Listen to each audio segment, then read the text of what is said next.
I'm old. I'm not good now. Welcome, fans, to the episode 2 edition of Shooting from the Hip with the Kingpin, Angel Medina, and Gentleman Jack Kilby, Executive Vice President of Great North Wrestling. We're very pleased today to welcome a man who has an extensive history in the business on many facets of it. But today we're going to look at promoting and the perspective of the business and making events happen from the perspective of both the promoter and the wrestler. But before we get into deep into that discussion, I'd like to welcome the voice of the Carolinas, Mr. Bill Hazelwood. How are you today, Bill? Hey guys, how are y'all, man? It's great. Like I said, I'm in the South. It's 80 some degrees and spring has sprung, and if life any better, I'd have to be twins. I'm telling you, it's that good. Well, Bill, I mean, thank you for coming on. I mean, Jack is telling me a lot of positive things about you. I know we probably met, I mean, my career spans 30 years. We must have crossed paths, right? And sometime, I had, this was all black at the time. So, time doesn't stay still for the Kingpin.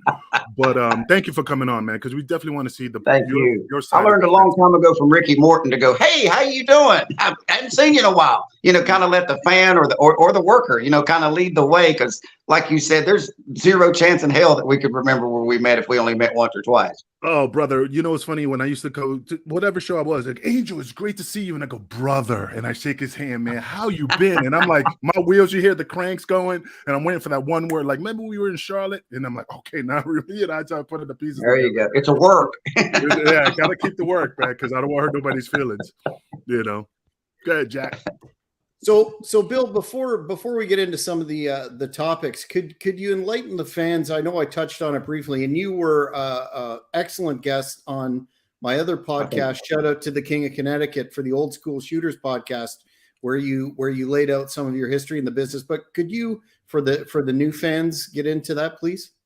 Sure. I've been a wrestling fan for 50 years. I'm 61, and was very fortunate to watch big time wrestling out of Detroit, even though I was in West Virginia. We discussed that before, that somehow the tape got peddled around to our thing. And so I was hooked, and I didn't get into the professional wrestling business until I was 40. But I've been in sales and marketing for 42 years.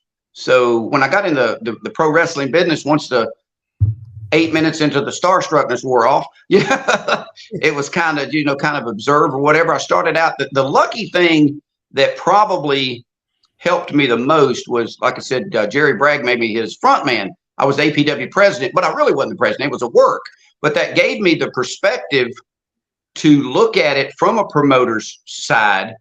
And what I've done, I've never spent $1 of my own money promoting a show.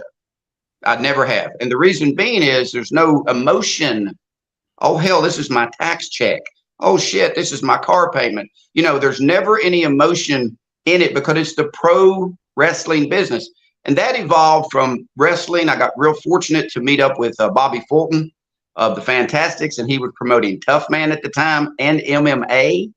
And the next thing I knew, I was in front of 5,500 people at Winston-Salem at Wake Forest University doing mixed martial arts, which is real, and a whole different perspective of it. But it was the same thing. It was entertaining the crowd. It was the same thing. The crowd wants to be the same way. Any type of sports is entertainment, regardless of what you say. People go to NASCAR to see the wrecks. They used to go to NASCAR to see the guys fight after, they get put into the wall. So I quickly learned that whatever people look at as far as pro wrestling, that evolved right into MMA, had it evolved right into boxing. I do Tough Man, which is, again, the local guys. So I've had a great 50 years crammed into 21 years from some brilliant minds. And then also, I think doing the conventions, being able to not be looked at as a fan, never have been looked at as a fan, and have conversations with guys in the lobby till 2 a.m. It's just me and them talking, like Greg Gagne or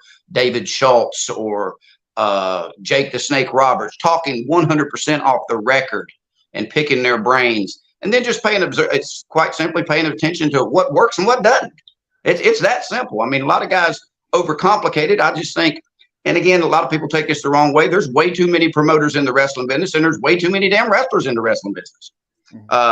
There used to be 35 territories before Vince came along, and I just used the math and said maybe every territory had 100 guys, which I know they didn't. That's 3,500 guys in the world that did what we do. Okay. James Mitchell said, excuse my French, when he did a shoot interview up north, he said, now every fucking body's a wrestler. Everybody. And of course, everybody's a promoter now. And the sad part about it is WWE, AEW, Impact, NWA, the television shows are the measuring stick. So when somebody gets talked into going to a local promotion, that's what they're expecting, is what they see on TV. And sadly, in most instances, it does not project that way. However, there are some great promotions out there that deliver better than they do on TV. And that's what I try to associate myself with, those kind of guys, because, some promoters get it, most don't. That's the truth of it. So in 21 years, I've been very blessed to hang out with some brilliant people. Tell people I'm not famous by no stretch of imagination, but hung out with some really famous people and picked their brains. And I am always open to sharing what I've seen work, because I want everybody to be successful. I want every building to be packed. It doesn't matter if you got Mickey Mouse and Toto the Clown from the trailer park down the street. If the crowd is entertained, it doesn't matter who's on the card. If they got their money's worth, that's a success to me. I hear you, man. What's interesting about that is like, I like what you said in the beginning, where, you don't use your money, because that's the stress. Everybody wants to be a promoter, but everybody puts their money, it's like gambling, right? You go gamble, you put $20 down, you win some money, you pull that 20 out, and you put that 20 in your pocket and play with the house's money. Now you're having fun. That's professionalism. That's professional gambler. Exactly. Yeah. So, I mean, like you said, there's a lot of guys out there that want to be promoters, but don't know the craft to be a successful promoter. There's a lot of Chiefs, but not a lot of Indies, my dad worked in the coal mines for 36 years, 4 feet high, 3 miles back under the ground, union mines, made a fortune, tons of money. He said everybody wanted to work in that coal mines and make that big money till it came time to work in that coal mines and make that big money. So everybody wants to be a promoter, okay, until they realize that it's months to plan a successful show and days to make sure the ring, the chairs, everything's going to be there. Hell, they hand me the microphone and I go through the curtain. Hell, I just didn't show up, So, everybody wants to be a promoter. And sadly, that's what's hurting the business is the promotions that don't need to be there. And I don't mean that in a derogatory fashion. But I always use this example that say that the three of us went to high school together or whatever, and we got 2 other guys, and we found 7 or 8 of our friends, and we found us a coach and said, hey man, we're going to play professional basketball. And this guy's really good coach, really good trainer. But after about 6 months, we know more than he does. So we stop taking his advice and we rent a building and we go to Walmart and we buy some basketballs and we put on some gym shorts and we put on t-shirts, but we put professional basketball on the door or on the thing.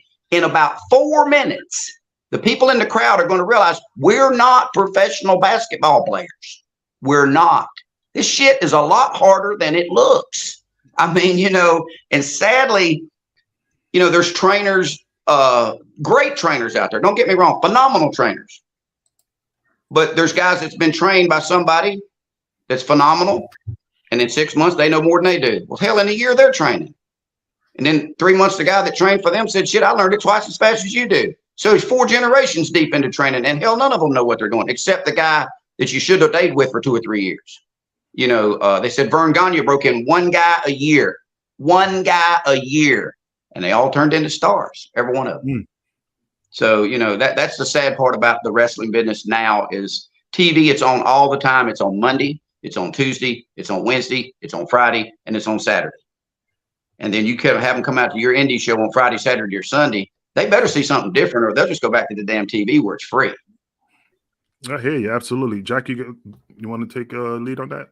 Well, I couldn't agree more. It appears that overexposure is a significant issue, especially in 2023 when television content is in such high demand. When you've got streaming services, et cetera, et cetera. So, you know, to make a quality independent show happen, in addition to, you know, the usual stress that you touched upon, by way of all the logistics and the months that it takes, you've got a steep hill to climb right off the bat. And without that former, you know, time-honored process that, you know, you had to know people to get broken in, and to be a promoter, you had to have, you know, significant experience in the business. Basically anybody can set up shop and start a show. So absolutely true. One of those areas that we want to look at first is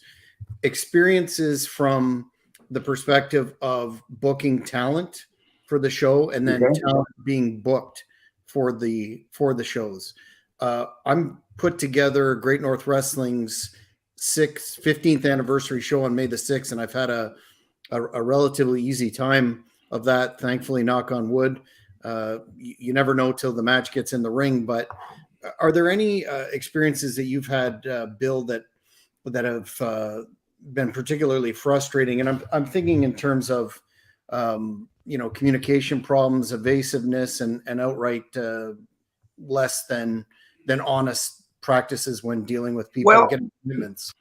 Not really. I'm gonna tell you, not really on the professional level. And I mean, and again, you got indie, and then you got, you know, Kingpin, you know, professional. Okay, never on the professional level, because I handle that, because you start with the end in mind. The thing that frustrates me, and maybe this happens on the professional level, but it's never personally happened to me.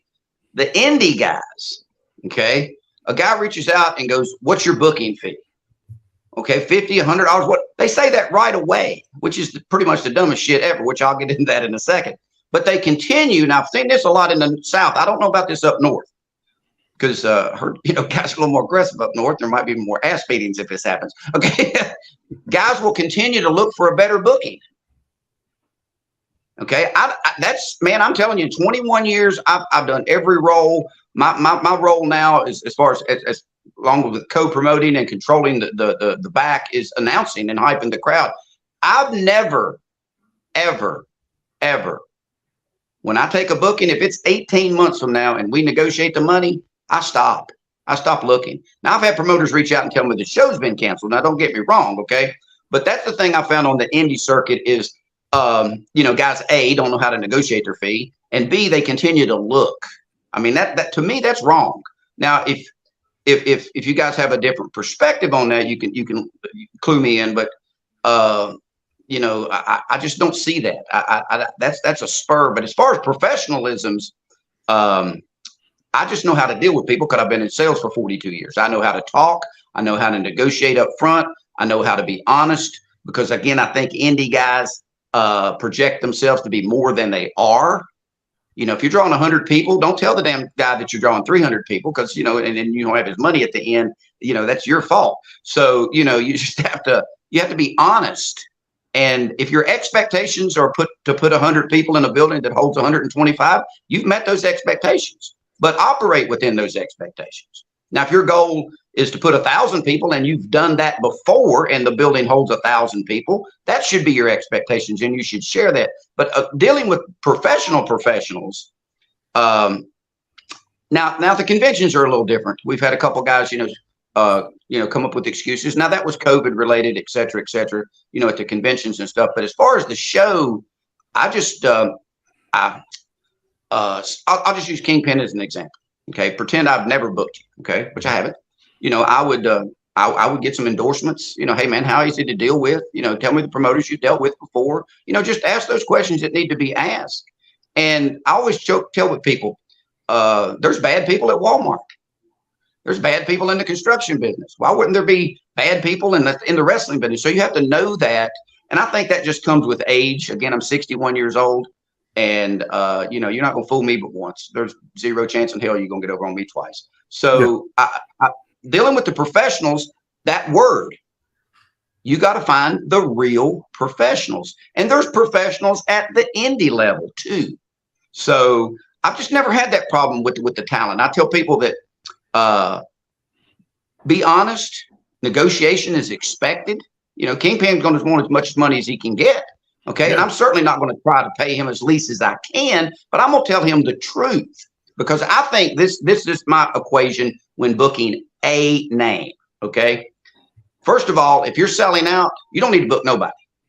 It don't matter who you got booked. If your building's always full, shit, keep doing it till the wheels fall off of it. That's what Jim Cornette told me. He said, we do shit. If it don't work, we never do it again. If it do it and it works, we do it until it stops, until we decide to go a different direction. If the building's full, nothing else matters. But if the building's not full and you want to book any name, here is my opinion. And again, it's just that. Guy's a name, and I'll just use $1,000 because it's easy to do the math. I look at it like this. A, what have we been drawing without them? How much money have I been making as far as the bottom line without them?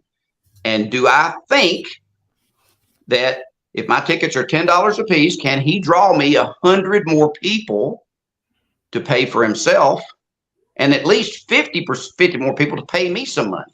Because it's got to be good for everybody. But I think the problem is, see, a guy that's booked every week, he don't know who the hell the promoter is, and the promoter oversells theirself. I think that's the biggest mistake that promoters make. What are y'all doing? Oh, we selling the hell out. Ding, ding, dollar sign, dollar sign, dollar sign. Hell, man, if Kingpin wants $5,000 and I give it to him, hell, he's smart enough to take it.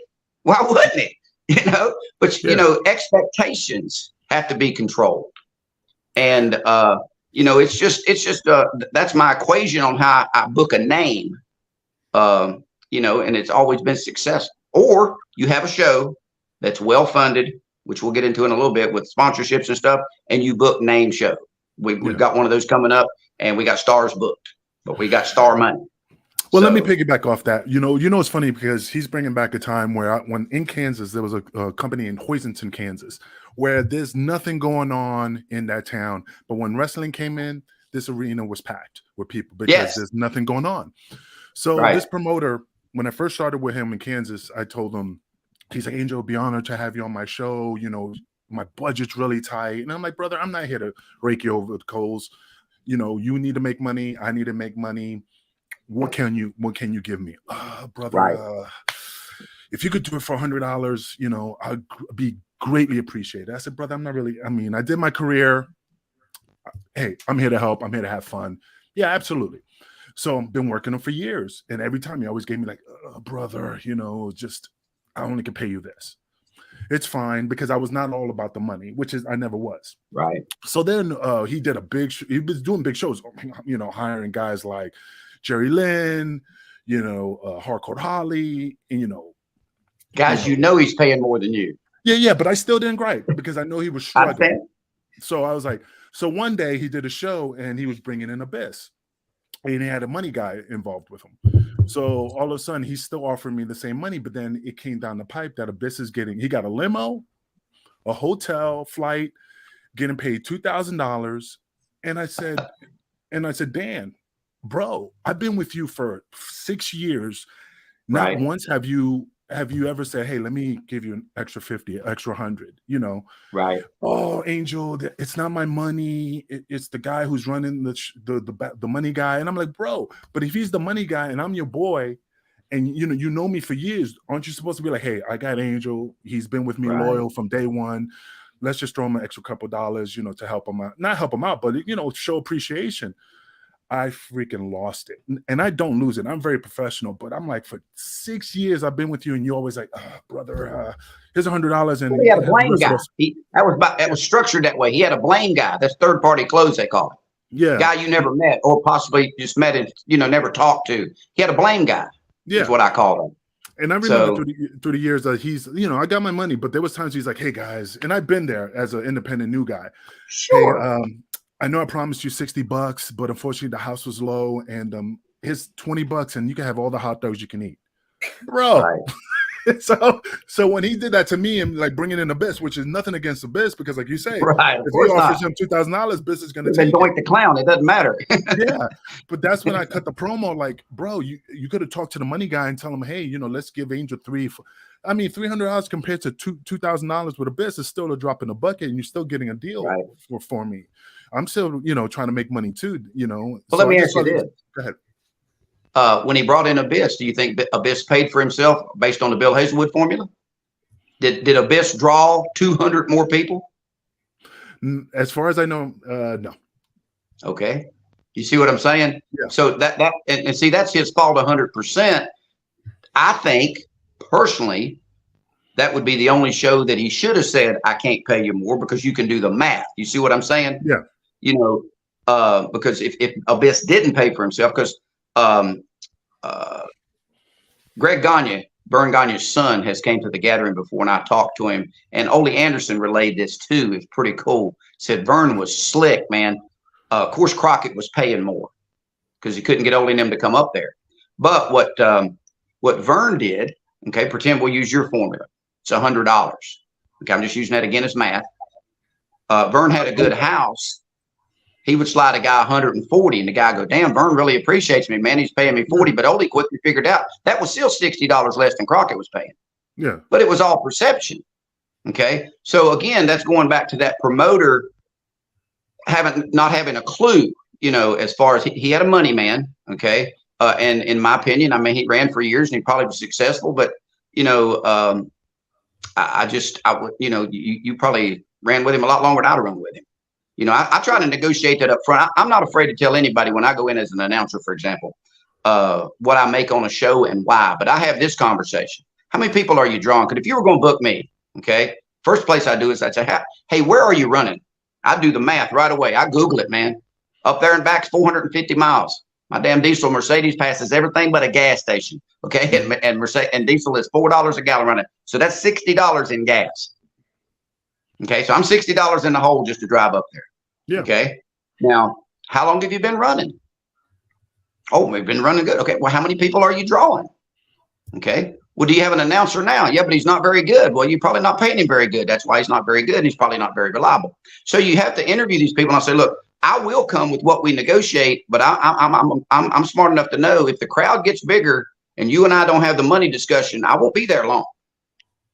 So again, start with the end in mind. And again, it's the wrestler mentality versus the promoter mentality, but I've seen both sides of it. And being in sales, I've learned to control the narrative and train people. And I always talk about, you know, if I ever did a seminar, it would be a seminar on how to get paid or how to negotiate your pay and how to do that, because you guys are just so busy. Back in the day with ECW, hell, you barely got in the car and slept overnight and was at the next show. Yeah. So, and there's no chance in hell that Paul Heyman could climb in that damn ring and do what y'all did. Yeah. Okay. But as far as right now, Paul Heyman's probably the best man in the world, period, hands down on the stick. So nobody else can do what he does. So if everybody works together, which is what it's supposed to be, everybody's always said works together, meaning negotiation or whatever and all that stuff, you can eliminate those problems. But you know, it happens everywhere. It's not just there. There's construction guys on Friday that the guy that building the house going, hey man, the damn homeowner didn't give me a check. Well, that's probably a lie. The homeowner gave him a check and he gave it to his wife to pay his bills. So if it happens in real life, it's going to happen in wrestling. Yeah. You know, you don't get what you're worth, you get what you negotiate, and negotiations are ongoing. So, you know, that's just the thing that's a little different with my perspective. I just don't let things get out of check. I just don't. Oh yeah, absolutely. Absolutely. Jack, it looks like you have some wheels spinning there. What you got? Well, this kind of builds on that in terms of being stiffed on pay from both the wrestler's perspective and the promoter. And when you're thinking of, you know, I'll let Angel speak to some of his experiences in ECW and the now infamous hardcore road trip indies, etc. But have you ever heard of Bill, or had any experiences where you negotiate a rate for someone to come in, and then when they get there, it's a different story? And you know, not me personally, but I've heard of it. But there's a difference. Now let me go into wrestler mode right now. Okay, there's a difference between getting stiffed and the guy not having the money. Okay, I can count. Okay, if I haven't talked to the guy about sponsorships and he's informs me when I get there that he's running off the door and there ain't shit in the crowd, then I know he ain't got nothing at the end. But I've also heard of experiences. Okay, I'm certainly not going to name the promoter. Okay, but I'm sure everybody's heard of this little tiny fella named the Barbarian. Okay, told me one time. Now this is getting stiffed or an attempt to get stiffed. The guy comes up with some bullshit excuse, and Barb is, oh, you're going to give me my money. And the guy said, well, I'll just call the police. And Barb said, well, you need to call the ambulance too, because you're going to be going to the hospital if I'm going to jail. Well, the guy came up with the money. Where the hell did he get that money? Well, he had it. Okay. So again, getting stiffed and the guy being short is two different things. But again, it's the wrestling business. It's the carny business. The promoter's job is to bitch, moan, complain, and cry. Okay, so he can pay the talent as least as possible. And it's the talent's job to tell everybody how famous they are so they can get as much as possible. And as long as you know that's the hustle, then we can work within that. But again, I'm not going to say anything because we got him coming to the gathering, but there's a guy out there, a legend that is world famous for going to shows and refusing to get in the ring unless the promoter paid him more. But I heard several years ago, the promoter got on the stick and told the damn fans straight up what was happening. Straight up. So so somebody should have called his ass out 30 years ago. Yeah. Okay. It's like Angel was talking about. You worked for the guy for 6 years, which I get it. That's loyalty. Can't beat that with a stick. Okay. But I'd have done the math and I'd say, hey man, this crowd's up a little bit, man. You booked this dude, you booked this dude. Well, it's the money man. Well, let's me and you go talk to the money man. Yeah. See, people who have nothing to hide nothing. But secondhand information becomes third-hand information, becomes bullshit.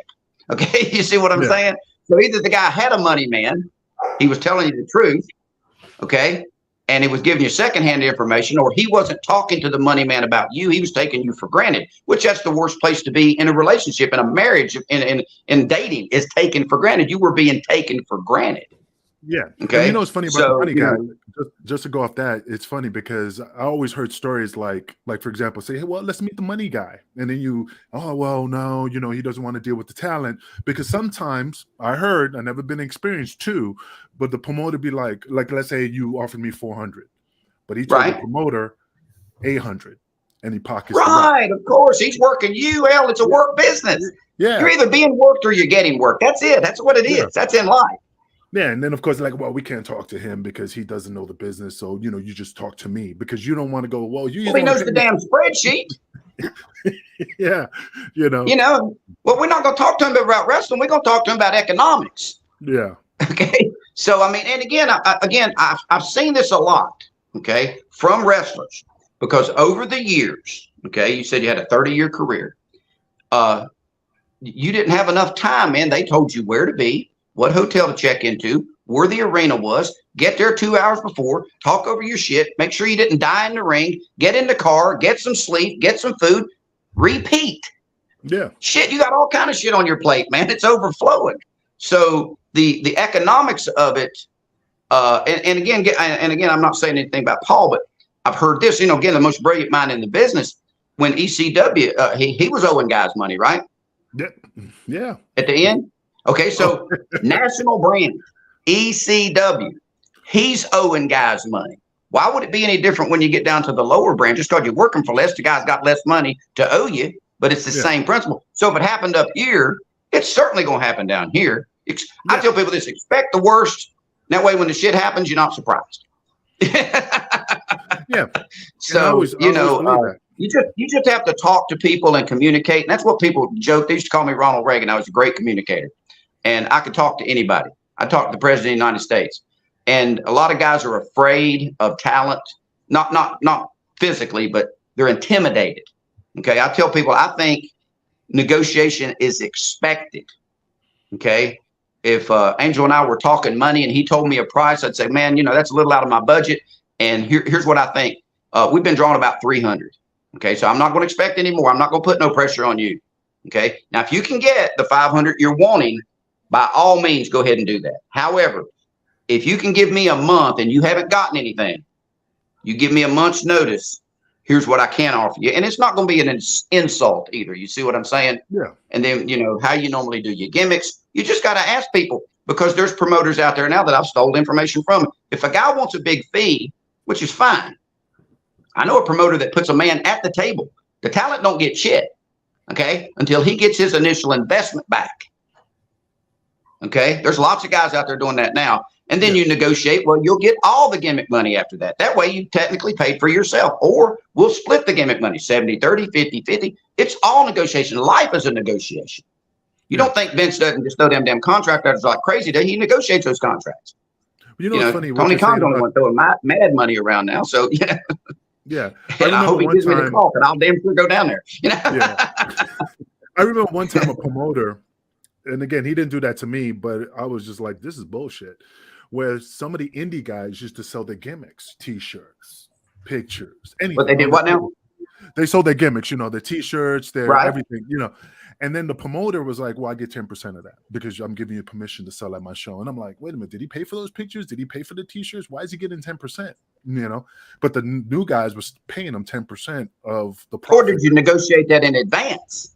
Well, no, those kids didn't negotiate. It was stayed up like, hey, I get. Well, that's what I'm saying. I mean, the rules are the rules. Vince buys all the T-shirts and tells the talent what he's going to give them, and he used to give them 30%. Now he gives them 7%. But here's what his math is. Well, we're selling $10 million now, so 7% of 10 million is a lot more than it used to be of 30% of $1 million. Well, that's bullshit too.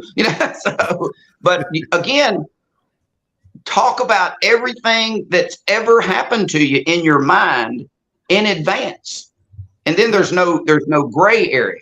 I've had young guys, I'll go, and I'll use $50 because that's the big thing on the indie scene for the little local dudes. Hey man, how much your booking fee? Guy hits you up DM out of damn nowhere. Well, it's $50. Well, motherfucker, you running on Mars? Okay, you want me to come to Alaska? I'm just using that as an extreme example. Yeah. So a guy hit me up to announce, and I didn't have anything going on, and he'd seen me at a show and saw how I just walk in the room and the promoter has zero problem. I'm helping him co-promote, but I got the talent, I got the thing, I'm turnkey. So I said, where are you running? I did the same thing. I said, how much are you drawing? Do you have sponsors? Do you run off the door? Why are we having this conversation? Why don't you have an announcer now? Well, here's what I normally get. Yeah. And he goes, well, I can't afford that. And I go, that's completely understandable, man. I don't have an ego to bruise. I don't. There's probably some local guy that will work for that. And I said, unfortunately, he's not me. Mm-hmm. Bruce Buffer gets $500,000 a pay-per-view. Okay. And the guy getting his brains beat out in the first match gets $50,000. But look at Bruce Buffer entertain that crowd. Yeah. Bruce Buffer's in there every match, 8 hours. The preliminaries of the preliminaries. He's the bling. But Bruce Buffer gets what the hell he negotiated. Well, the thing is, I think the reason why the indie guys don't say anything and negotiate because they're like, you're not a name. You don't have nothing to negotiate. So either I get 10% or you don't do my show. And the guy's like, well, shit. Well, but you got to push back on them. Yeah. Okay. Let's say we booked you in Abyss. Okay. Y'all the only match on the card. Y'all gonna work that fucking crowd for 2.5 hours? Nope. Only match. Oh, the only match. You see what I'm saying? Yeah, yeah. Okay. The indie guys are important, but they've been told they're not. Yeah. Okay. They've been told, well, you're just a filler. Okay. Well, fuck it. Fill it with somebody else. Yeah. Okay. When you get down to 2 matches, it's like the term jobber. I hate that word. Okay. Barry Horowitz told me at the gathering this past year that Vince, and I'd heard this before, but when I heard it out of his mouth, he said, Vince, anybody they ever brought in, I worked first. And Vince never went to them and asked them how the match went. He came to me and asked me how the match went. Barry Horowitz, a jobber. Okay. But you see what I'm saying? The importance of that role. So I think, but here's the truth of it. And this is not in pro wrestling. This is in life. This is in the movies. This is in the theater. This is in the right kind of job. Guys are so desperate to be part of something that they'll do anything to get into it. And promoters spot that, okay? Because there's a guy here, and we all know the name when I say it. I'm afraid to tell you. Now he sold it now, but it's called Jerry Bragg, Chief J Eagle. Guy got me in the business. He didn't pay for 30 years. Smartest man in the fucking business. Mm-hmm. Okay, if Jerry Bragg ain't made $2 million in 30 years, I'm insane. I do the math. Biggest expense in the world's payroll. But he told me what he was going to do. He's, I'm going to put you on TV. I'm going to train you. I'm going to give you the experience. And when you can get a better spot, leave. Well, I left. The guys that are dumb enough to stay, he's dumb enough not to pay anymore. There's guys that's been there 20 years, famous in a fishbowl. Okay, so that goes back to too many wrestlers. See, the product is diluted. Hell, I can call the next guy. I can ask 7 guys to come for $10. One of them will take it. All I got to do is make 7 phone calls. Yeah. Right. But you get what you pay for.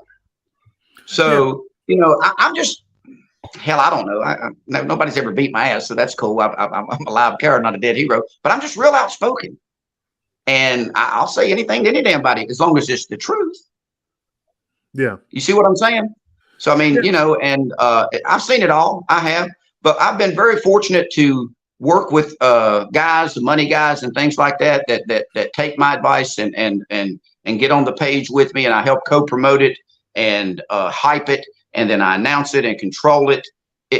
I've just been very blessed with that because I learned early on that I sold vacuum cleaners door to door. You know, you talk about that being a cutthroat business. That ain't got shit to go with wrestling. Wrestling is the cutthroat business. It's evolved from the carnies. You know, they were working the marks back in the day. Well, hell, if they work in the marks and you work in the promoter, you know they work in each other. Or reverse that. If they work in each other in the ring, they work in the promoter, they work in everybody. Well, like Johnny always told me everything's a work. You know, yes, so absolutely, 100%. Even for the maintenance guy, everything's a work. That's even in the business I'm in now. I always look at a supervisor like, this guy's working me. This guy's working some type of angle. Oh, fuck yeah, he's working it. You know, unless he picks up say you're in the construction business, unless he's out there doing the shit with you, he's working it. Okay. Yeah. I always joke with people and say I went by a place the other day. There were 7 supervisors, 8 trucks, and 2 Mexicans in a hole, and 8 guys watching them. And if it came time to lay off, they'd say, "Hey, Julio and Juan, we got to let y'all go." Okay. You know, those are the guys that's getting worked. You know what's funny about nowadays is that, you know, now that these independent wrestlers got the access to PayPal, Venmo, you know, now it's more. Back in the days, like I said, when I used to drive to like Bangor, Maine, and the promoter paid me $75, and when I got to the building, hey kid, I can't pay you 75. I could give you 25, and you realize, shit, I drove all the way up here. Well, guess I got to work because I already spent, you know, half my paycheck coming up here. So right, you know, understand, right. And now these guys has Venmo, you know. Well, I'll give you an example, and I'm certainly not going to mention any name because it's a national name. Okay, we were doing a show, very successful promoter, Ricky Nelson, probably the top indie promoter in the nation right now. I mean, he got his shit together. Okay, he'll sell tens of thousands of dollars in sponsorships. Everything's paid for before the door opens. The talent's paid for. He's in the green going into the door. We had a name booked on it. We booked all the time. Okay, we were on a Saturday show. I'd already researched it. I knew the guy was somewhere Friday, and I knew the guy was somewhere Saturday. Ricky handed him that big envelope with that big money in it, and the talent handed him a receipt for a rental car. Ricky said, "I ain't paying that bullshit." Okay, but I'll guarantee that motherfucker asked the guy on Friday, and he asked the guy the next day to pay for it, and one of them probably did, and hopefully 2 dumbasses gave him the money, and in the world, he a trifecta. 3 of them goofy motherfuckers gave him the money for that rental car. So you see what I'm saying? So,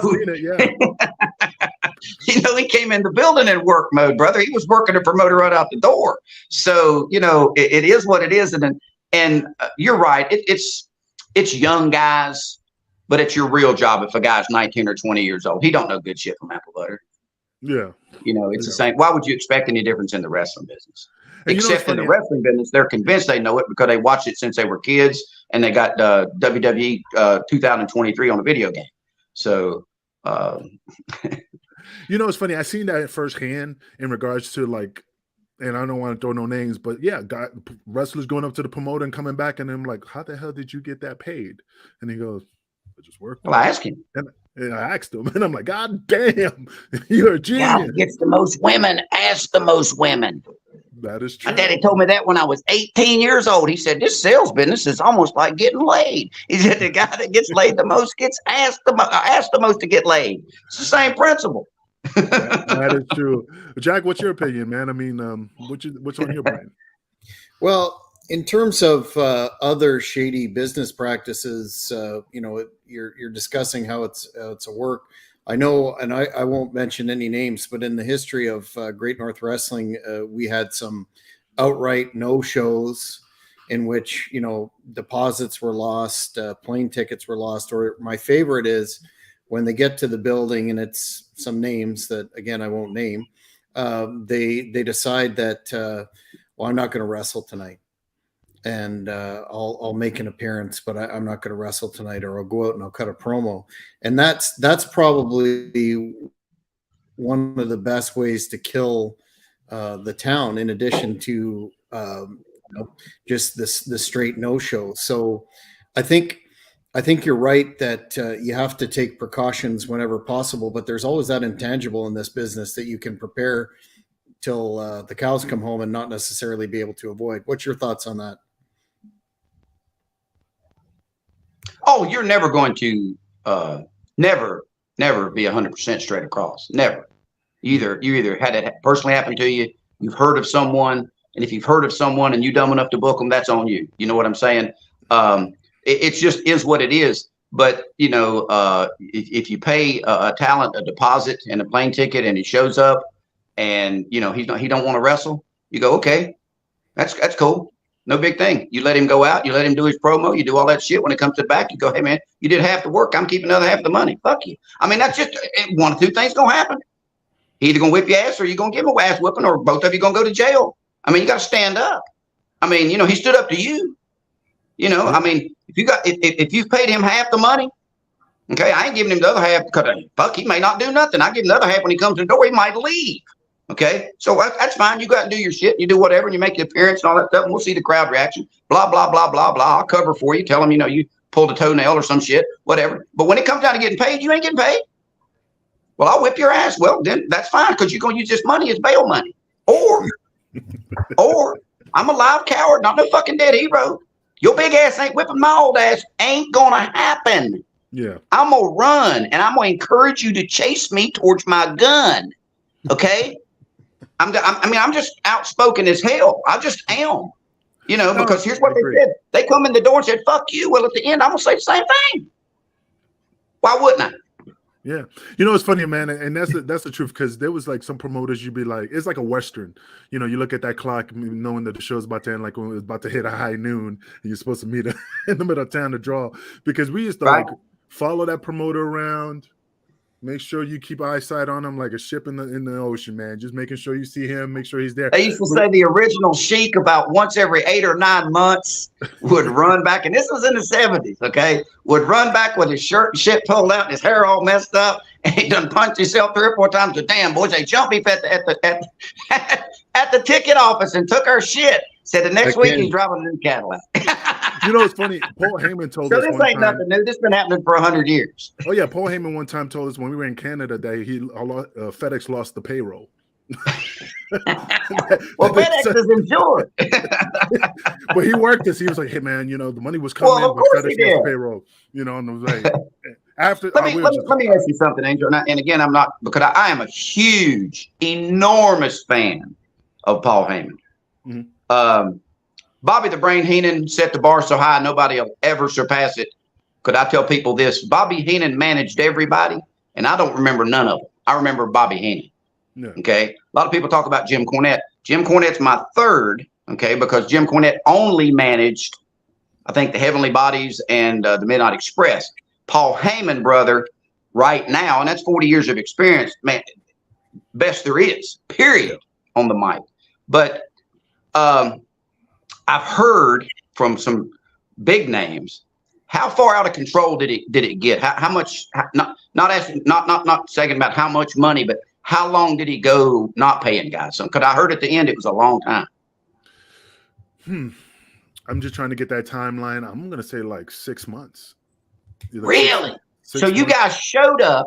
So did you get gimmick money? Were you able to sell your gimmicks and keep it rolling that way, or? Well, I had my Baldies T-shirt. We didn't. Paul didn't own that, so we were making some gimmick money. But it's just the loyalty, man. Paul was like the guy from fucking 300, bro. Man. Oh, I get it. Oh, I understand. I understand. But what do you think? What do you think and it's simple money management. That's what it is. I mean, it's the same thing. If a guy can't run a convenience store, he can't run a wrestling show. So the loyalty factor, I mean, that's amazing. 6 months with no pay. I was loyal. Because in my where was the money going? Where would you think the money was going? He was paying. The money was going. He was borrowing. The story I heard, he was borrowing. Like if he was borrowing money and paying Paul, So he was always moving the money around to pay. It's almost like paying your bills. What's the first one past due? Yeah, you're not making money. You're just turning it.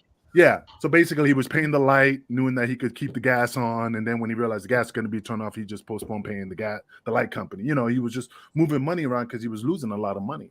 So he didn't. Yeah, building was being rented and stuff like that. So the basics, he quickly, and again, I don't think he did it intentionally. Okay, the loyalty factor was, but he didn't realize you can have that building rented. There'd be 5,000 people if none of y'all showed up to work. Ooh, Yeah. You see. So, I mean, so if it happens on that level, it's certainly going to happen on the lower levels. But I had heard that because I'd never heard the time frame, but I'd had big name talents tell me immense amounts of money that he owed them. Oh, yeah, it was just ridiculous. And the thing is just the loyalty. I mean, my brain at the time was like, he gave me my opportunity. He gave me the opportunity that nobody else gave me. In my brain at the time, and I remember everybody was leaving. Just Incredible left, you know, some guys were going to WWE, but in my brain, I was like, if I stick around, I know that Paul will see and say, hey, everybody left besides you. You stuck around. I just figured we were just gonna just bounce back up. And so I just figured I'll stay. And I just said, and I remember there was a meeting at the Hammerstein Ballroom, and there was a huge line of all the workers. And then Paul was there sitting in a chair, and he was talking to everybody because Steve Corino was holding up the heavyweight title, saying if he doesn't get his money, he's going to drop the title on the independent circuit to a no name. So I better get paid. So he got paid. So I remember when I went in the room, I said, Paul, look, I know you're getting a lot of people coming in here and just chipping their teeth. I totally understand what's going on. I just want to let you know, you gave me my opportunity. I'm riding and dying with you until the ship sinks, because I know maybe there's a possibility that this will just recoup and you realize that I'm an important cog in your wheel. Right. And he gave me a hug and he goes, Angel, I appreciate it. And then walked out, and I was just crossing my fingers and praying, like, please, let's just. Next thing you knew, he was at the WWE. Yeah, the last time we saw him was at the airport. We did a show. Well, the most important person that Paul Heyman knows is Paul Heyman, and the most important person you know is you. Yeah, but you know, in real life, it was Saturday, and he said, "Hey, I'm going to California, and I'm going to negotiate this deal, and I'm not going to leave that table until I get a deal." And that was Saturday. Right. Monday Night Raw, because Paul Heyman walking down the ramp, and we're like, "What the fuck?" And that's when I got a call from. He negotiated the deal, all right, but you wasn't part of it. Yeah, and I get a call that day. Hey, Paul, the company folded. And we try to call Paul, and the number you have reached has been disconnected. You know, it was the whole gimmick. Tony DeVito, true story. Tony DeVito was working for a company, Frito-Lay. He was delivering stuff, you know, and he bumped into Paul at a supermarket. And then Paul's like, right, how you doing? Hugged him, grabbed him by the face. Oh, mwah, mwah. Like nothing had never happened. Nothing happened. He goes, how you doing? Told him the whole story. Hey, say, here's my number. Call me Tuesday. You know, I'm going to take care of you. And as Paul went to the register, DeVito was like walking with his dolly, and he stops the dolly, stands it up, and he's like, fuck this. And he called the number. The number you have reached is not in service. And he looked, and Paul's at the register. Like, Paul worked him right out of the convenience store. And DeVito told me that. I'm like, he fucking worked you. Right. Like, but you got to love him. He did it. He just, you know, and that's no doubt. And, but to that point, and like you said, with this whole podcast, why would that not happen on the indie scene? You see what I'm saying? Because everybody, I knew the story, right? I never worked for ECW, but I heard the story, right? Mm-hmm. Okay. So, I mean, again, it goes back to start with the end in mind and work your way backwards. And everything that's ever happened to you, ask those questions to make sure they don't happen again. Now, there's no guarantee that it's not going to happen, okay? And to the point, you talk about guys not showing up or getting stiff. I've had guys show up inebriated, okay, on shows. One of a real famous, I'm certainly not going to say it, but he's been clean and sober for a number of years, but 1,200 people knew what his dick looked like, okay, because and they had him arrested, okay? We didn't get our money back. Okay? So I stood right there and I went, oh, this is not good, you know. So we've had little things like that happen, and you know, and I cover it, and I always get on the stick and go, hey, just something y'all never gonna see at no other show, you know. No, I agree. But that's what I'm saying. All the mistakes have you done through your career. Now you realize when you go to a promoter, you know what to ask, you know. Right. Well, then you share that with him. You say, look, this is nothing personal, okay? But this is things you may have not gotten asked, but let's talk about it, okay? And there's nothing wrong with getting references. Okay. You know everybody in the wrestling business. Okay. You call me or I call you and you go, hey man, who have you booked before? Well, I booked Billy Gunn. Hell, I booked Kurt Angle. I booked such and such. Let me give you their number, man. Reach out to them. Make sure I told you I paid them the minute they come in the door. Yeah. There's nothing wrong with endorsements. Okay. Again, people have nothing to hide. Hide nothing. Yeah. You know, you just got to realize, are they a promoter, or are they a wannabe promoter, or are they a worker, or they want to be a wannabe worker? It's the same principle.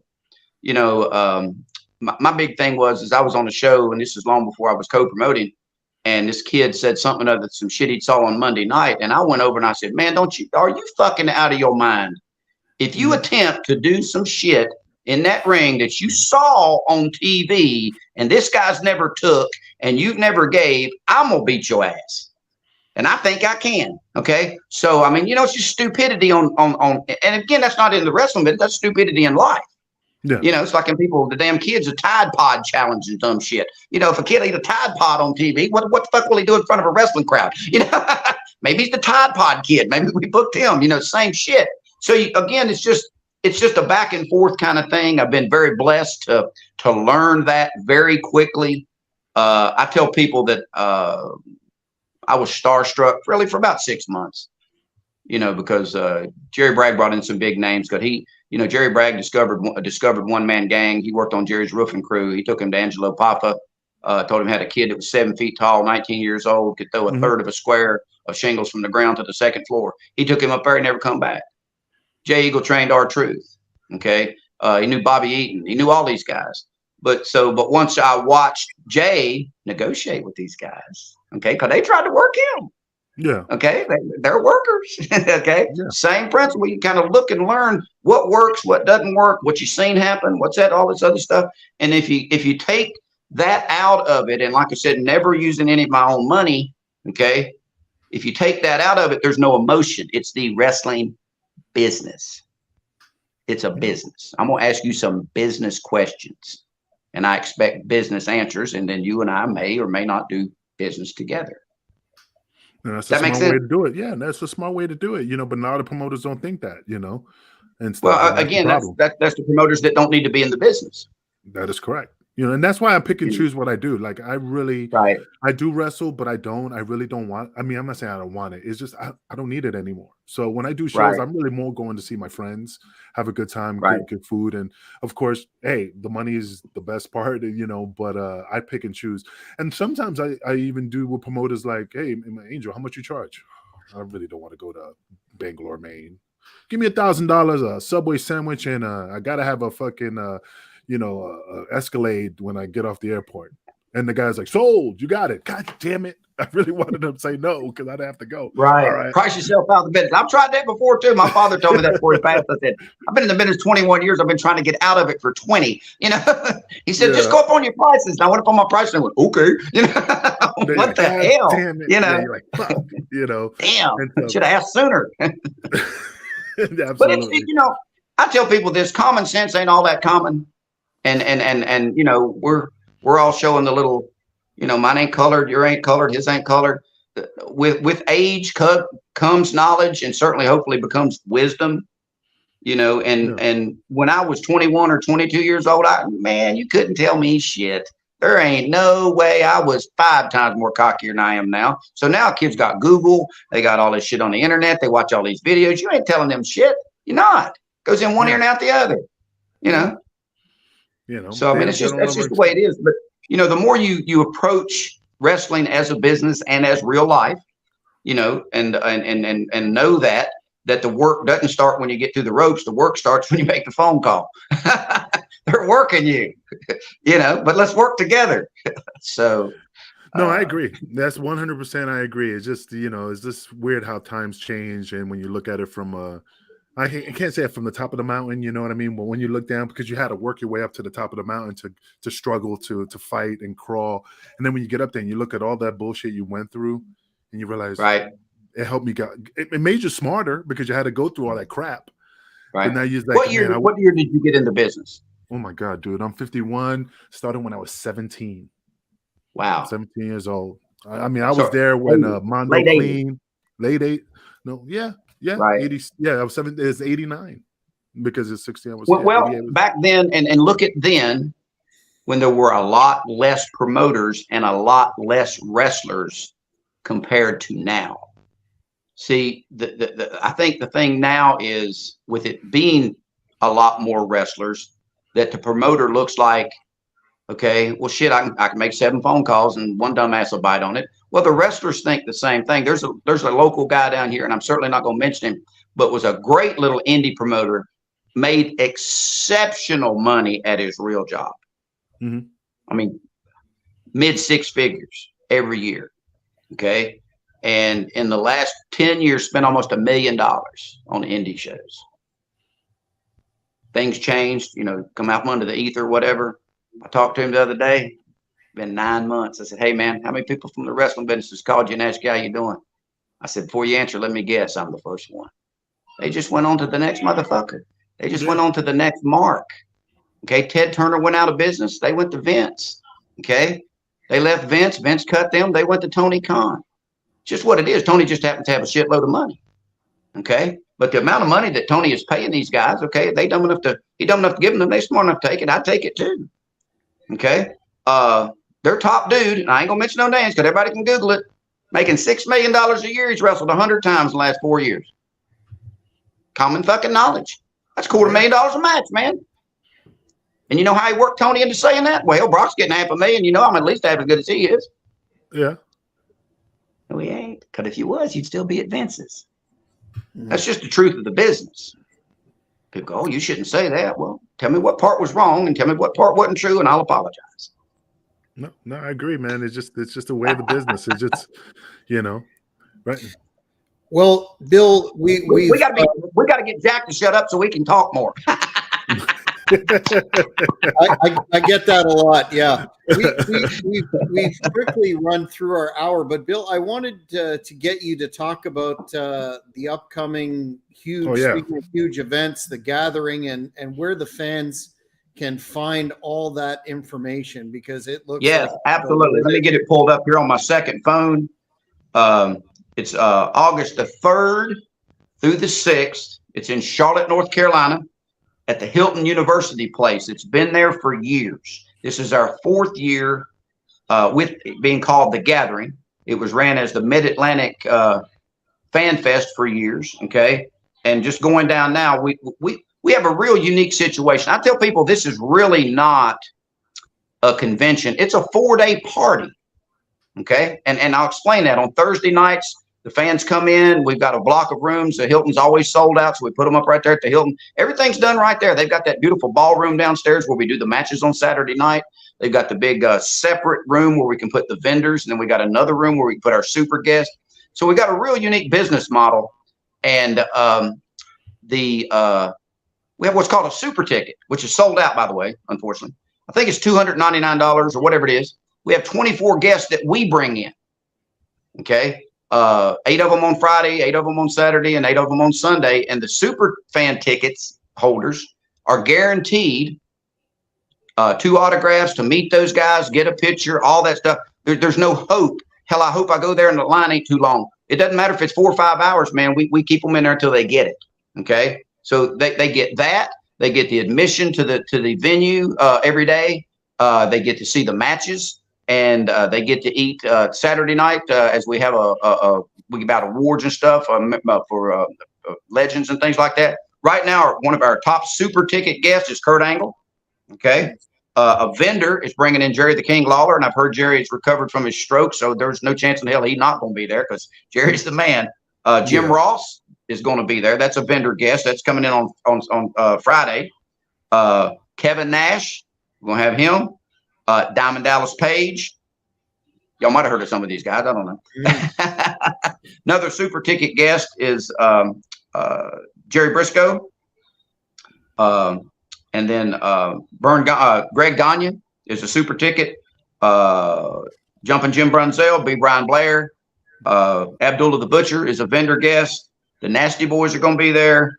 Brother Devon's going to be there. Oh, Victoria's going to be there. Testify. Okay. Probably one of the most brilliant minds in the business. JJ Dillon, I have great conversations with him all the time. He's going to be there.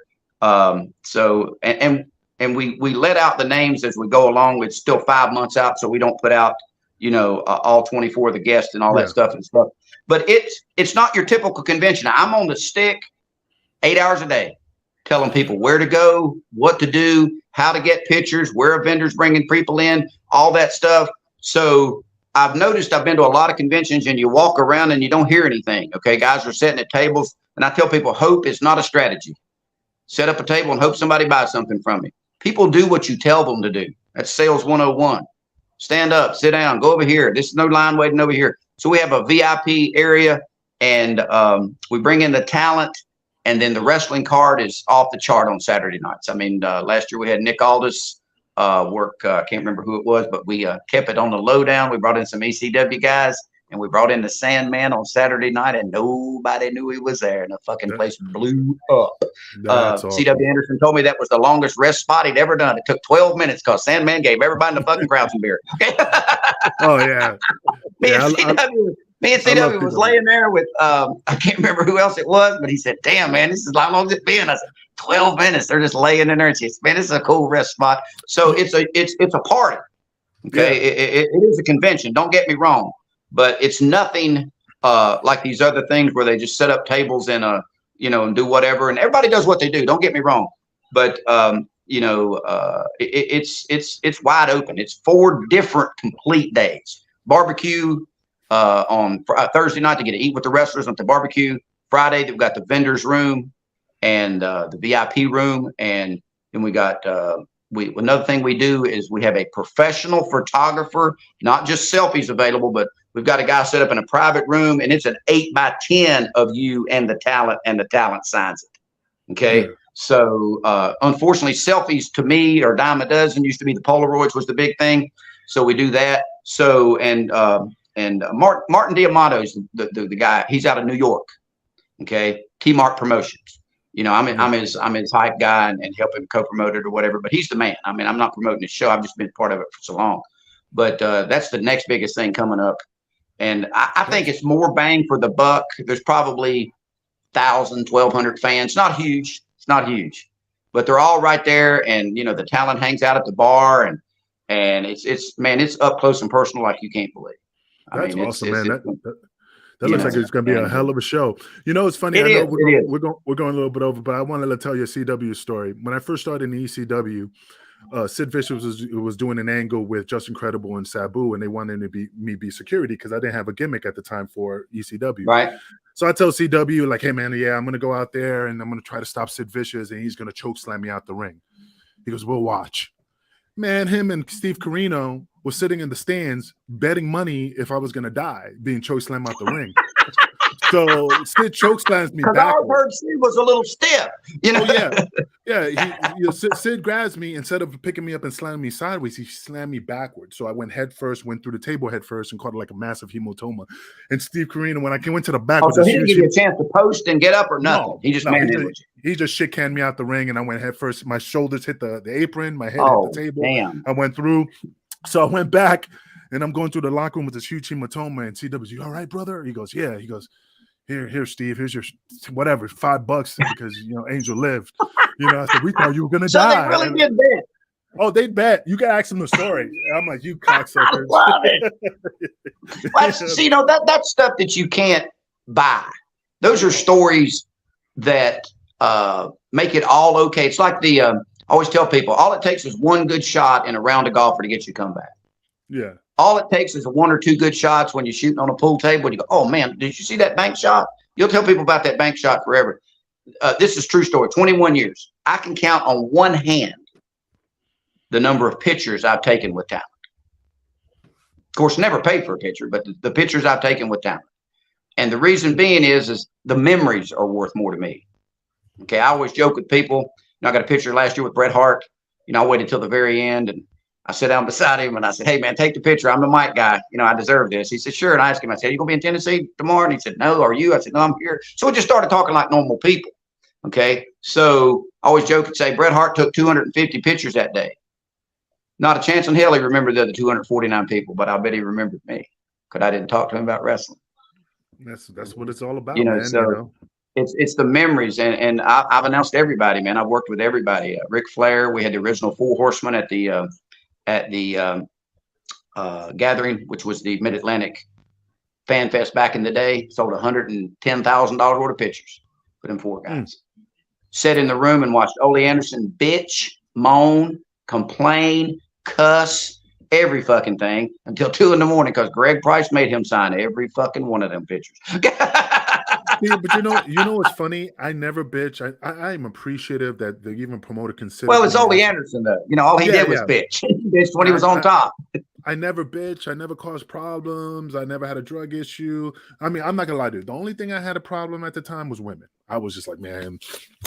Well, you like me. I tell people I've never smoked, never taken pills, drink occasionally, don't chase fast women. I chase slow ones because I got a bad leg.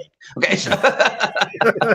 Yeah, and that was the only thing that was my vice. But Paul knew I would always make it at the shows. Never came to the show hungover. I was never gimmicked up.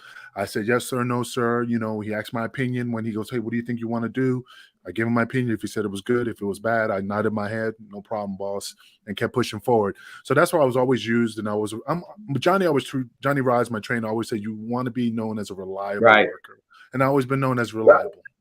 Well, and to that point, okay, the young guys that are listening, they should rewind this back and listen to what you just said for the last 3 minutes, because me as a promoter, you would need to tell me that. Man, I've never done drugs. I've never did this. I'll be more than glad to give you some guys' names to tell you how reliable I am. You see what I'm saying? Yeah. That's a valuable lesson that a young wrestler needs to listen to. Because I tell people this, success is very simple. Your definition of success, Jack's definition of success, my definition of success, all different. But success is very simple. Find somebody successful. That's the hard part. Find somebody truly successful. The second part is willing to share the knowledge, because knowledge is power. A lot of people guard that. Yeah. Okay. The Illuminati, you know, they guard their knowledge. Okay. Willing to share that knowledge with you. But if they share it with you, do exactly as they do, and hell, you'll be exactly as they are. But what happens is guys will, it's like training. A guy teaches you how to bump. He teaches you how to protect your opponent. He teaches you how to run the ropes. Hell, you think you're fucking trained. Well, that was just the basics. That's keep you from killing somebody. Next thing you know, you're in the ring and cutting promos and shit. So it's the same thing. So guys will take that equation. I tell people like selling sponsorships at wrestling, and I'll end with this because I know Jack's looking at that and thinking, well, damn, he talk forever. Okay. No. Nobody wants to sponsor a wrestling show because it's like porn. Nobody admits to watching it, but they're both billion-dollar industries. Yeah. Both of them. Okay. Yeah. So what you do is the successful promoters, like I said, Ricky Nelson, probably the best there is. He gets with the police department and he finds out what their charity is. And then he works a town. Now, don't get me wrong. He's a full-time promoter, so he's able to do this. But I've shared this knowledge with several smaller promoters, and they've done this on a smaller level and have always been successful. He goes out with a deputy, for example, and he's got on a shirt that says whatever. I'll just say Mecklenburg County. That's Charlotte. Okay. And he goes into a business and he says, hey, we're with the sheriff's department. We've got with them with their DARE program this year. Okay. We're helping them raise money. You know, I think they need about $20,000 or $30,000. We're on our way to their goal. How much can we count on you for? He ain't mentioned the fucking word wrestling. He's gotten the check. Seen him do it. They go, oh, by the way, our way of giving back to the community is we're going to do a pro wrestling show. Okay. For the fans and stuff, we're going to spend about 20 or 30% on the budget, also on advertising. Who are some of your favorite wrestlers? And he's got the check in hand. Okay. Now, everything he done, he's in the green when the doors open. We did that formula in Easley, South Carolina, with on top of all of the $30,000 or $40,000 worth of sponsorships he sold. We did a $54,000 gate. Now we had the man on the show. We had Ric Flair. Now this was 10 or 12 years ago. Okay, but see, again, he don't hope. We ain't made up the card and shit yet because we getting the advertising budget together. We figuring out what the budget is, and then we're going with the talent. And we're going to book a different kind of card. And so we're going to book some midgets because midgets are hot right now, man. There's a group out of Pigeon Forge. This guy's got 2 teams of midgets. They're running 600 shows this year. They got their own fucking building in Pigeon Forge. So midgets are hot. We're going to book some girls because girls draw too. Okay. Then we're going to book a tag team because tag team is hot. Okay. So the midgets are going to impress 20% of the fans. The girls are going to draw the other 20% of the fans. The tag team going to draw somebody. Then we're going to have the two main events. And in the perfect world, we're hoping, okay, that Chris Jericho's main event for us. Okay, we're working it out now because, again, the glitch in the system is AEW is starting to run house shows, and they run them on Saturdays, which is going to screw the indie appearances by the talent, which I think Tony saw that. You know, these guys are going out on their own on Saturday nights and working off of his name, which it is. It's just business, okay, and they're making whatever they're making. So that's the proper way to promote. But, you know, you can tell everybody that shit, and the next thing you know, they're not doing that shit, and they're going, "Oh, I went in. What'd you do?" Well, ask the guy at McDonald's if he want to sponsor a wrestling show. I said, "Motherfucker, I just told you don't say that." You know, so it is what it is. You know, like I said, I'll die with the knowledge that I've stolen from everybody because very few people listen. You know, it goes in one ear and out the other. But you know, Jack's the man. He's knocking it out of the park there at Great North Wrestling. He just sits back and he's absorbing this and making notes. I can see him scrolling now down to the shit going, let me Google this. So, oh yeah, it's like it's fun. It's simple. People just try to make it complicated. Jack's like an informant, man. He's wired, man. He's getting all that knowledge in and just replaying that tape. Whoa, let me listen to this. This is good. Well, you know, his real job, you know, he'll tell you what his real job is. What he does is he gathers information. He walks around like he's deaf, but he's listening to everything. Oh, but that's in the wrestling business. That's the same in the wrestling business. I can keep my head down. That's right. He knows what's happening in cell box C, so you know he knows what's happening in dressing room B. You know. Yeah. Oh, Bill, it's a privilege to speak to you, man. I mean, you have a plethora of knowledge, man. Thank you for coming on. Man, I appreciate you guys having me on. It is a blast. I tell people this is the truth. The thing that I think has made me successful, not financially successful, because it's 100% my escape from reality, it's my escape from reality. When I leave a building, whether it's after we've promoted for 3 months to bring in 2,000 people, or we've done Tough Man, or we've done boxing, I'm telling you straight up, 15 minutes down the road, I don't remember shit that happened at that show because I get into the mode that I get into. Okay. But when I unplug from it, it's over. I go back to my real job, which you have to have, you know, and putting money in my retirement and, you know, shopping for my next Mercedes Benz and, you know, all that shit. But the knowledge fact of it, the learning thing of it is I like to give the guys advice, but very few take it because they think I'm a fucking know-it-all. Well, guess what? I am. Okay. So it's all right. I've been doing it 21 years and I see what works and I see what don't. That's it.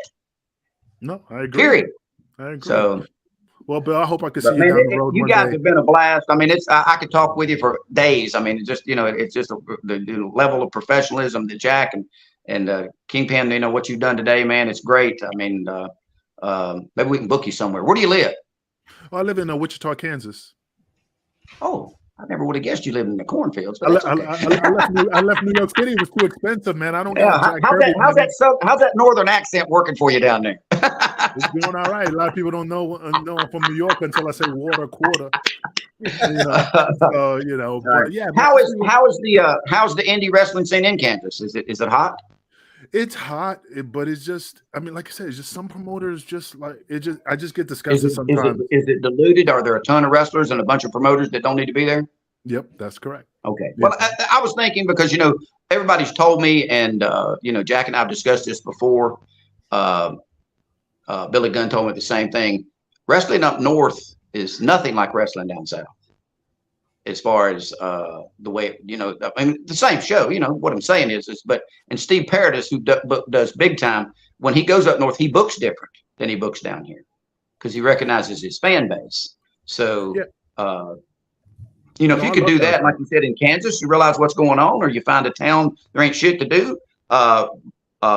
George and Jimmy Hines, Bobby Fulton, they just drew 4,100 people in Chillicothe, Ohio. Either one of you know where that place is? No, I've never been there. Okay, 4,100 people knew where it was. There you go. Okay, it's a tiny little town about an hour from everywhere. Cincinnati, Huntington, West Virginia. You see what I'm saying? It's in the middle of nowhere, but it's an hour from everywhere because George told me one time, how far would you drive to see your favorite concert? Well, you drive an hour at the drop of a hat to see your favorite rock star or your favorite country singer. He said, then why aren't you putting posters out an hour from your venue? That's true. That's true. But a lot of people don't think that way. That's right. You know. But anyway. Jack, Well, I want to thank you, Bill, again for coming on, and check out, fans, the information online with respect to the upcoming gathering. Very much appreciate. Do you have anywhere that you can be found on social media, Bill? Well, I'm on Facebook. My picture is me pointing at Matt Granahan's MMA Hall of Fame ring. I'm behind him. He's my buddy, man. He's my go-to guy. Always my man, Matt Granahan. You know, he's the shit. I always tell people I think he's just a big, heavier, goofier version of me. You know, with some fighting skills because I don't have any. So, but yeah, they can certainly hook me up on Facebook. It's Bill Hazelwood. That's the real name. I don't want to hide behind a gimmick or anything. So, but love to see you guys, man. Love to come up there one time, Jack. You know. Is there a passport required to get into Canada or in Canada now? Yes, passport requirement. I don't need a okay. passport. Big thing. I have nothing to hide. My son works for the Department of Justice, so criminal I just close background my check. eyes and don't smile. You know that? What was Bill? that, Kingpin? When I go to Canada, I just close my eyes and don't smile, and then it's just. Oh, there you go. There well, you go. hey, or you could just run the sign and tell him you thought you was coming from Mexico. Shit, you know. Yeah, absolutely. Well, hey, I was the first Hell, one to reach out to you, Bill. You know. Yeah, man, I just send you a friend request, man, you know, because like I said, I want to keep in Fantastic. contact with you. Well, no, thank you, man. Again, it was an honor just to talk to you, man. A lot of knowledge, man. I wish the show ran for another 2 Thank hours. you so much. Appreciate you seeing that, guys, man. Great knowledge with you guys. Love the story about Paul and CW. I'll tell him. I'll see him in August because he comes to the gathering every year. I tell you right now, man. As far as talent, I think CW is probably one of the most underrated guys in the world ever. Oh, I love. I mean, he's like watching. He's lost a bunch of weight. He's got back in shape. He's like watching the wind blow, man, when he works. No, he's really great. I worked with him. I mean, like I said, I got good stories with him. I always crack jokes with him. I still hit him up on Facebook. He's a blessing, man. Like he's one of a true friend in the business. Like I said, in wrestling, you can only count the people that you know on one hand. Sometimes, you know, right? Your closest people, you know. And Devon's one of them. CW is one of them. Tony DeVito, Big Vito. You know, certain guys. I got you. You know. Go ahead, Jack. Well, all those guys are great, man. Thank you very much, guys. We'll pick this up again. Fans, stay tuned for our next edition of Shooting from the Hip with the Kingpin, Angel Medina, and myself, Jack Kilby. Thanks once again to Bill. Take care, everyone. Thank you, guys. Jack Kilby here, day. Executive Vice President of Great North Wrestling. No Gimmicks Entertainment is pleased to present Great North Wrestling's huge 15th anniversary show on Saturday, May the 6th at the Earl Armstrong Arena in Ottawa, Ontario. Bell time 7 p.m. This stacked card will feature former TNA Impact World Heavyweight Champion Cowboy James Storm, WCW legend The Taskmaster, Kevin Sullivan managing the diabolical Blood Hunter, second generation former TNA star Aces and Eights Wes Briscoe, Canadian champion Black Dynamite Jeremy Prophet, and former GNW Women's Champion Jessica Black, the Conspiracy Horsemen of Ayatollah Bin Hameen and Greek god Papadon from Vince Russo's brand, Ottawa wrestling legend Bruiser, with much more to be announced. Fans, there will be a meet and greet before the event and at intermission. Tickets now on sale, available at ticketweb.ca and at the door. Don't you dare miss it. Thank you for watching the Hannibal TV. Please like this video if you enjoyed it and click the subscribe button to not miss any of our latest shoot interviews, match videos, or news updates. Follow us on Twitter at the Hannibal TV for instant updates.